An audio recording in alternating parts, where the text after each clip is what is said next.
ছাত্ররা ছিল। আপনারা কিন্তু সেটাই কারণে আপনারা তো আইনমন্ত্রীর কাছে লিখিত দিয়েছেন, আপনারা তো বিভিন্ন হামলার কাছে লিখিত দিয়েছেন। এই জন্য কিন্তু আপনারা আন্দোলনে ছিলেননি।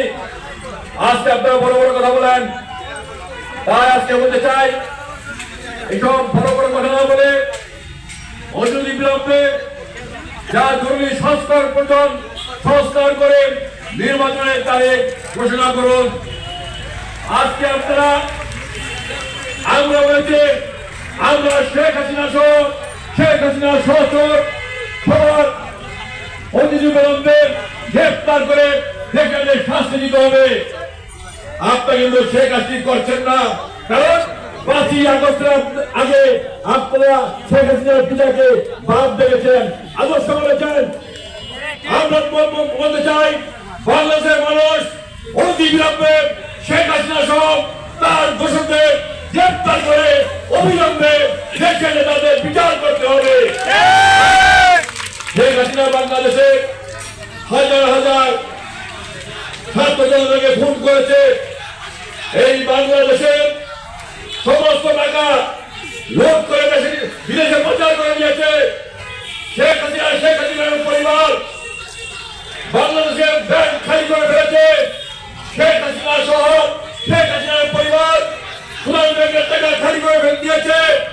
শেখ হাসিনা সহ শেখ হাসিনার পরিবাররা শেয়ার মার্কেটের টাকা লুট করে বিদেশে প্রচার করে দিয়েছে। তাই আপনারা বলতে চাই, অবিলম্বে গ্রেফতার করে শেখ হাসিনা সহ শেখ পরিবারের সকল টাকা বাজেয়াপ্ত করতে হবে এবং এই সকল মামলা দিয়ে তাদেরকে গ্রেফতার করতে হবে। সাথী বন্ধুরা, আমরা বলতে চাই, আমাদের নেতা তারেক রহমান বলেছেন, শেখ হাসিনা যতদিন ক্ষমতা থাকবে দেশ ততই ধ্বংস হয়ে যাবে। এটা আরো 5-7 বছর আগে বলেছিলেন। কারণ শেখ হাসিনা একটি চোর, শেখ হাসিনার পরিবার একটি চোরের দল, আওয়ামী লীগ একটি চোরের দল। এটা কিন্তু আমাদের কথা নয়, এটা হলো সব শেখ মুজিবুর রহমান বলেছিলেন, 7 কোটি কম্বল আসলো, আমার কম্বল গেল কোথায়? আমার ডাইনে চোর, বাই চোর, আমার পিছনে চোর, চারিপাশে চোর আর চোর। অর্থাৎ শেখ মুজিব কথাই বলা যায়, আওয়ামী লীগ একটি চোরের দল। আওয়ামী লীগের 73 সালে শেখ মুজিবের ক্যাবিনেটে একজন এমপি তিনি থেকে নির্বাচিত একজন বিশিষ্ট আইনজীবী মুতা সাহেব গত 10 বছর আগে মারা গিয়েছেন, গত 8-9 বছর আগে মারা গিয়েছেন। মারা যাওয়ার আগে তিনি প্রেস ক্লাবে একটি অনুষ্ঠানে বলেছিলেন, আওয়ামী লীগ দেখলেই বলবেন ওই চোর যাচ্ছে, ওই চোর। এটা কিন্তু আওয়ামী লীগের সাবেক এমপির কথা, আমাদের কথা নয়।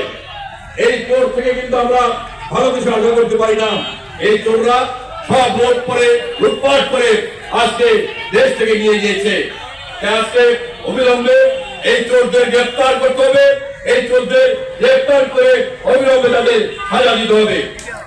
প্রিয় সাথী বন্ধুরা, আরেকটি কথা বলতে চাই, 5ই আগস্টের পরে আমাদের ঘাড়ে কিন্তু আমাদের যে সীমাশান আমাদের বিতন বাবু সাহেব যে কথা বলেছেন, আমাদের ঘাড়ে কিন্তু কিছু কিছু আওয়ামী ভোট আচরণ করা শুরু করেছে। এই আওয়ামী ভোট থেকে সাবধান থাকতে হবে। আমরা মনে করে আমরা যাদেরকে নিয়ে রাজপথে আন্দোলন সংগ্রাম করেছে তাদেরকে নিয়ে আমরা দেশ করতে পারবো, তাদেরকে আমরা দরকার নেই। কারণ তারা চোর, তারা ডাকাত, তারা চাঁদাবাজ, তারা দখলদার। সাথী বন্ধুরা, আজকে এই নির্বাচনকে বানচাল করার জন্য, নির্বাচনকে বানচাল করার জন্য কিন্তু নতুন করে একটি চক্রান্ত ষড়যন্ত্র শুরু হয়েছে। আপনারা এই 6 মাসে অনেক চক্রান্ত ষড়যন্ত্র হচ্ছে। আপনারা সোশ্যাল মিডিয়ায় দেখছেন, আপনারা টিভি নিউজে দেখছেন, পত্রিকায় দেখছেন। আমি বলতে চাই, এই সকল চক্রান্ত ষড়যন্ত্রকে সবাইকে সজাগ থাকতে হবে, সবাইকে ঐক্যবদ্ধ থাকতে হবে। সাথী বন্ধুরা, আজান দিচ্ছে, আমি আর বক্তব্য দিয়ে করবো না। আজকে শুধু বলতে চাই, এই চোর এই যে নতুন করে চক্রান্ত হচ্ছে, ষড়যন্ত্র হচ্ছে, সে ব্যাপারে ঐক্যবদ্ধ থেকে তার ব্যাপারে হাতকে শক্তিশালী করে এই চক্রান্ত এবং ষড়যন্ত্রকে প্রতিহত করতে হবে। বিএনপি সরকার প্রতিষ্ঠিত করতে হবে, তার ব্যাপারে সরকার প্রতিষ্ঠিত করতে হবে, বাংলাদেশে গণতন্ত্র প্রতিষ্ঠা করতে হবে, বাংলাদেশের স্বাধীনতা সার্বভৌমত্ব অক্ষুণ্ণ রাখতে হবে, বাংলাদেশের ইসলামী মনোভাব অক্ষুণ্ণ রাখতে হবে। সেই প্রত্যয় ব্যক্ত করে সবাইকে সংগ্রামে অভিনন্দন জানিয়ে আমি আমার বক্তব্য শেষ করছি। খুদা হাফেজ। বাংলাদেশ জিন্দাবাদ, বাংলাদেশ জাতীয়তাবাদী জিন্দাবাদ, দেশবাসী জিন্দাবাদ, জিন্দাবাদ, আমাদের কান্ট্রি নেতা তারেক রহমান জিন্দাবাদ, জিন্দাবাদ। নামাজের পরে